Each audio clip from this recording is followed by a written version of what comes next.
నమస్తే. హరి వాస్తు నుంచి హరి గారు వాస్తుకు సంబంధించి ఎన్నో విషయాలు మనకి వివరిస్తూ ఉన్నారు.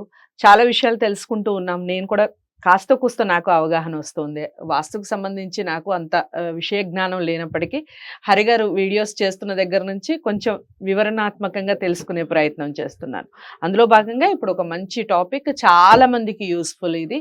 చాలా వరకు ఇంట్లో కూడా మనం డిస్కస్ చేస్తూ ఉంటాం ఈ టాపిక్. ఏమిటి అనేది హరి గారిని అడుగుతాను. వీడియో స్కిప్ చేయకండి. నమస్కారం. సో ఇల్లు అనేది అసలు డౌన్లో ఉండొచ్చా?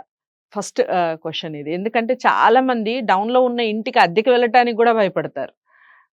అందులో ఒక భాగం మా ఇంట్లో వాళ్ళే అనమాట. ఇల్లు డౌన్లో ఉంది, డౌన్ అయిపోతారు అంటారు అని. అంతేకాకుండా మనకి ఆపోజిట్లో తూర్పు సైడ్ హైట్లో ఉన్న ఇల్లులు కూడా ఉంటే మనం అసలు ఆ ఇంట్లోకి వెళ్ళొచ్చా? ఇలా ఏదైనా కానివ్వండి, అసలు ఇల్లు డౌన్లో ఉన్న ఇల్లు మంచిదే అంటారా? మనం కొనుక్కోవడానికి కానీ, ఉండటానికి కానీ, లేదా కట్టడానికి కానీ. ఇప్పుడు కొత్తగా కడుతున్నారు ఇల్లు, డౌన్లో కట్టుకోవచ్చా? సరే, ఈ ఒక వీడియోలో ఒక 3-4 ఎపిసోడ్స్ లాగా కవర్ అయిపోతాయి. ఓకే. సో 3-4 టాపిక్స్ వచ్చేస్తాయి. మొదటి ప్రశ్న మనం హైట్స్ గురించి తీసుకుందాం. హైట్స్ గురించి తీసుకున్నప్పుడు మన ఇంటి కంటే మన ఇల్లు ఏదైతే హైట్ ఉంటుందో ఈ హైట్ కి ద్విగుణిత దూరం ఖాళీ ఉంటే ఆపోజిట్ దోషాలు వర్తించవు. మొదటి పాయింట్, వర్తించవు. నెక్స్ట్, మనం ఫర్ ఎగ్జాంపుల్ మీరు ఇట్లా కూర్చున్నారు, మీకు ఆపోజిట్ ఎంత ఖాళీ ఉంది? ఒక 8-10 ఫీట్ ఖాళీ ఉంది, రైట్? ఇప్పుడు నేను సడన్ గా తెచ్చి ఒక బోర్డు అడ్డం పెట్టేస్తాను, ఏమవుతుంది? ఒక 5 ఫీట్ తర్వాత బోర్డు అడ్డం పెట్టేస్తాను, మీకు ఇబ్బంది వచ్చేస్తుంది. పోనీ ఇదే బోర్డు పెట్టి మిమ్మల్ని తెచ్చి కూర్చోబెడతాను, మీకు అప్పుడు ఎట్లాంటి ఫీలింగ్ ఉంటుంది? ఏముండదు. ఇది అట్లనే ఉంది కాబట్టి అట్లనే కూర్చున్నా అంటారు. కానీ ముందుకి ఇప్పటికి తేడా మీరు ఫీల్ అవుతారు. క్లియరా? మీకు ఎవ్రీ డే నేను 1000 రూపీస్ ఇస్తాను, ఇప్పుడు 500 ఇవ్వడం స్టార్ట్ చేస్తాను ఓ 10 సంవత్సరాల తర్వాత. ఏమిటి హరి గారు, ఏమిటి నాలో అంత లోపం ఏం కనపడింది మీకు అంటారా? ఇంట్లో అంటారా? లేదు. ఇప్పుడు ఇక్కడ ముందు ఎంత ఉందో దానికంటే తగ్గకూడదు, రైట్? పోనీ ముందు 500 ఇచ్చి ఇప్పుడు 1000 ఇస్తే ఇంకా ఆనందం. అంటే మన ఇంటి యొక్క ఫ్రంట్ స్పేస్ ఎంత పెరిగితే అంత మంచిది. ఇన్ని రోజులు పెద్ద బిల్డింగ్స్ ఉంటే అవి తీసేసి, అబ్బా ఏం వెంటిలేషన్ ఉంది, ఆ బిల్డింగ్ తో అసలు సూర్య కిరణాలే బ్లాక్ అయిపోయినాయి అని ఇప్పుడు ఎంత బాగుంది అని ఫీల్ అవుతారు. అంటే ఖాళీ అయ్యే కొద్దీ ఆ ఫీల్ డిఫరెంట్ గా ఉంటుంది. కానీ ఇక్కడ ఇప్పుడు కొన్ని కండిషన్స్ మాట్లాడతాం. So first condition, AP Telangana ప్రజలందరూ వినండి. ఫస్ట్ కండిషన్ ఏంటంటే, ఇంటికి ఆపోజిట్ లో మాదేమో గ్రౌండ్ ఫ్లోర్ సార్, మా ఎదుటి వాళ్ళు G+1 కట్టుకున్నారు, మరి మాకు దోషం వర్తిస్తుందా అని మాట్లాడతారు.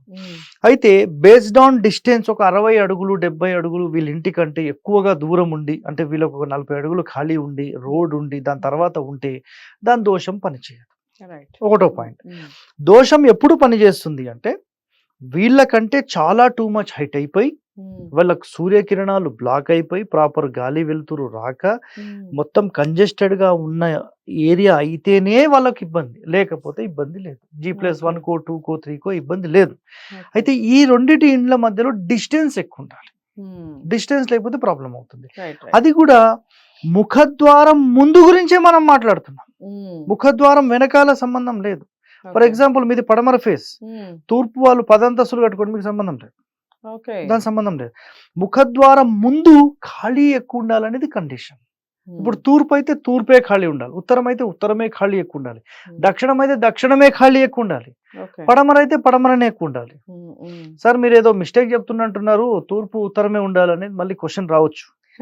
ఏ ఫేసింగ్ అయితే ఆ ఫేసింగ్ లోనే ఖాళీ ఎక్కువ ఉండాలి, ఇది ఖచ్చితమైన మంచివే అంటారా? మంచివి ఎందుకు మంచిది?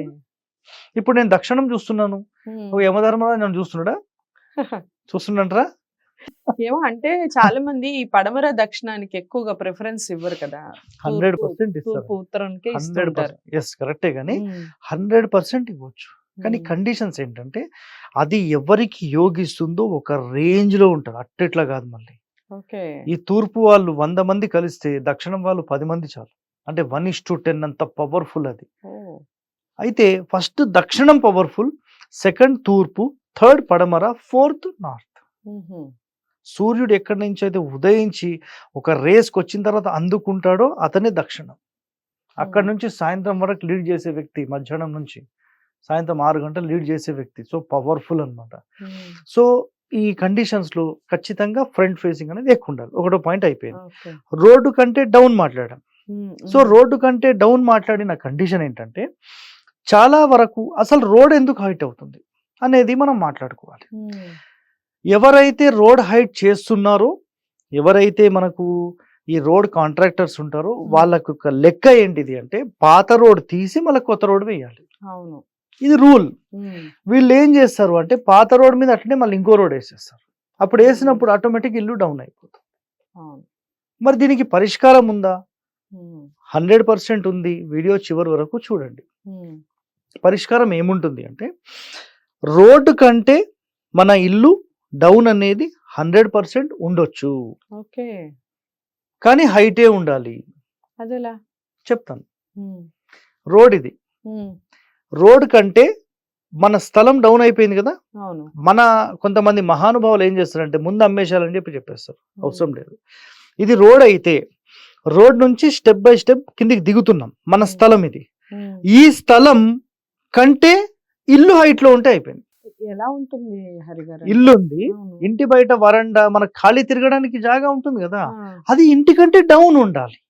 అప్పుడు ఏమవుతుందంటే రోడ్డు మీద నుంచి మీరు దిగుతున్నారు, మళ్ళీ ఇంటిలోకి ఎక్కుతున్నారు.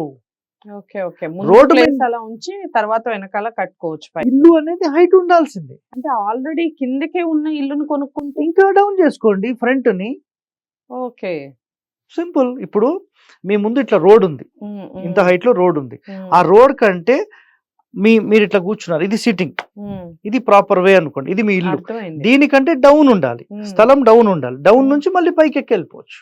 అప్పుడు ఏమవుతుంది అంటే మీరు రోడ్ మీద నుంచి ఇట్లా దిగినా మళ్ళీ హైట్ లోకి వెళ్తున్నారు, అంటే డౌన్ అయినా మళ్ళీ రేజ్ లోకి వెళ్తున్నారు, కాబట్టి ఇది యోగిస్తుంది. ఇది నల్గొండలో మీకు ఛాయా సోమేశ్వర్ టెంపుల్లో వీటికి సంబంధించిన వివరాలు కనిపిస్తాయి. ఈ రహస్యాలు అక్కడ పట్టాను నేను దీన్ని. సో ఇలా ఎన్నో రహస్యాలు మనకు వాస్తులో చెప్పబడి ఉన్నాయి. తెలియని వాళ్ళకైతే మనం ఏం చెప్పలేము. 100% తెలుసుకోవాలి. మనకు తూర్పులో బరువులు ఉండొద్దు, ఉత్తరంలో బరువులు ఉండొద్దు, పెద్ద పెద్ద బిల్డింగ్స్ ఉండొద్దు. వాటికి సంబంధించిన కండిషన్స్ ఏంటి ఈ వీడియోలో చెప్పేసాను. సో ఎవరు కూడా రోడ్ కంటే డౌన్ అయిపోతే భయపడాల్సిన పని లేదు. రోడ్ కంటే వాళ్ళ స్థలం డౌన్ ఉండి మళ్ళీ ఇల్లు హైట్ లో ఉంటే 100% అది యోగిస్తుంది. దీంట్లో ఎలాంటి ప్రశ్న అవసరం లేదు, ఎలాంటి మెంటల్ టెన్షన్ అవసరం లేదు. ఎవరు కూడా భయపడకండి. సింపుల్. చాలా మంచి క్లారిటీ అండి. ఇదైతే చాలా మందికి యూస్ఫుల్ అనుకుంటున్నాను. 100% అండి. యాక్చువల్ గా నాకు తెలియదు, మా ఇంట్లో కూడా ఇలాంటి డిస్కషన్స్ వస్తూ ఉంటాయి. ఆ డౌన్ లో ఉంది, ఆ ఇంట్లోకి వెళ్ళకూడదు అని. ఇప్పుడు హరిగారు చాలా క్లారిటీ ఇచ్చారు. మనం తిరిగే ప్లేస్ డౌన్ లో ఉండొచ్చు, మన ఇల్లు హైట్ లో ఉండాలి. సో చాలా అంటే చాలా క్లారిటీ విషయం ఇది. మీరు కూడా తెలుసుకోవాలి. ఎంతమందికి అర్థమైంది ఈ టాపిక్, అర్థమై ఇక నుంచి ఎంతమంది ఫాలో అవుతున్నారు ఈ విషయాలన్నీ కామెంట్ బాక్స్ లో తెలియచేయండి. ఇంకా ఇలాంటి వాస్తుకు సంబంధించిన వివరాలు తెలుసుకోవాలి అనుకుంటే స్క్రీన్ మీద కనపడే నెంబర్కి కాల్ చేయొచ్చు. హరిగారు మీతో మాట్లాడటం జరుగుతుంది. అపాయింట్మెంట్ ఇచ్చి వాస్తుకు సంబంధించిన ఏమైనా దోషాలు ఉంటే తప్పకుండా దానికి సంబంధించిన పరిహారం దొరుకుతుంది. ఇక మీరు ఈ వీడియోని తప్పకుండా మ్యాక్సిమం అందరికీ షేర్ చేయండి, లైక్ చేసి, ఎందుకంటే చాలా మందికి యూస్ఫుల్ విషయం కాబట్టి. ఛానల్ని సబ్స్క్రైబ్ చేసుకోవడం మర్చిపోవద్దు. మరో మంచి టాపిక్తో మళ్ళీ కలుద్దాం. నమస్తే.